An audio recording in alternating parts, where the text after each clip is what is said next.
Hello guys, আজকে মহালয়া।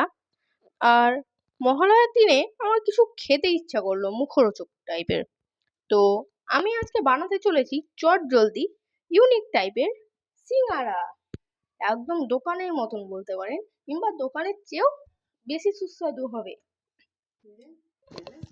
তো guys, এখানে আমি ময়দাটিকে মেখে নিয়েছি ভালোভাবে ময়ান দিয়ে। তারপর এখানে লেচি কেটে নিয়েছি। লেচিগুলোকে আমি ভালোভাবে বেলে নেব।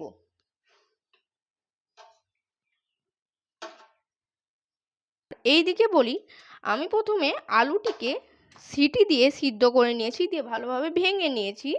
তারপর আমি দিয়েছি কিছুটা ধনেপাতা, সিঙ্গারার মশলা আর বাদাম ভেজে দু টুকরো করে নিয়েছি। আর মটরটাকে সিদ্ধ করে আমি দু টুকরো করে নিয়েছি। করা হলে আমরা ভালোভাবে এই যে গোটা মশলাটাকে কষে নিয়েছি। তো গাইজ, আমি বেলে কিছুটা এইভাবে একটা পিসকে দুটো করে নিয়েছি, কেটে দু টুকরো। দেখতেই পাচ্ছেন কতটা পাতলা হয়েছে। তো গাইজ, আমি একটা সিঙ্গারা বানা দেখিয়ে দিচ্ছি। প্রথমে আমরা একটা পার্টকে ভাঁজ করে নিয়েছি, তারপর ভালোভাবে জল দিয়ে দিয়েছি। তারপর দ্বিতীয় পার্টটিকেও ভাঁজ করে দিয়েছি, যাতে ভালোভাবে সেটে যায়। ভালোভাবে আমাদেরকে চিপকাতে হবে। চিপকানো হলে ঠোঙার মতন ভাবে পুরটিকে ভরে নেব। এইবার আমরা এই পার্টটিকেও দুমড়ে জল দিয়ে কিছুটা ওপরের পার্টটিকেও ভাঁজ করে নেব।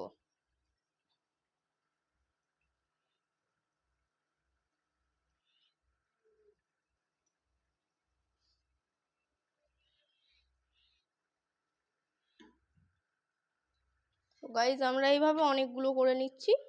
তো আমাদের বানানো হয়ে গিয়েছে। তো এবার আমরা তেলে ছেড়ে দেবো একে একে। আমরা গ্যাসে তেল বসিয়ে তেলটিকে গরম করে নিয়েছি, এবার তেলে ছেড়ে দিচ্ছি একে একে।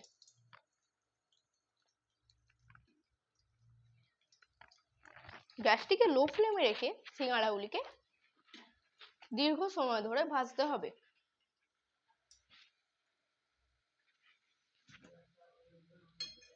তো গাইজ, একটা কথা বলে দেই যে সিঙ্গাড়াটি ফুল ফ্লেমে ভাজবেন না, কারণ এতে বাইরেটা তো ভাজা হয়ে যাবে কিন্তু ভেতরটা কাঁচা থেকে যাবে। তাই জন্য এটিকে লো ফ্লেমেই ভাজতে হবে। তো আমরা ভেজে নিচ্ছি। তো গাইজ, আমাদের ভাজা হয়ে গিয়েছে। আমরা এই একটা প্লেটে নামিয়ে নিচ্ছি।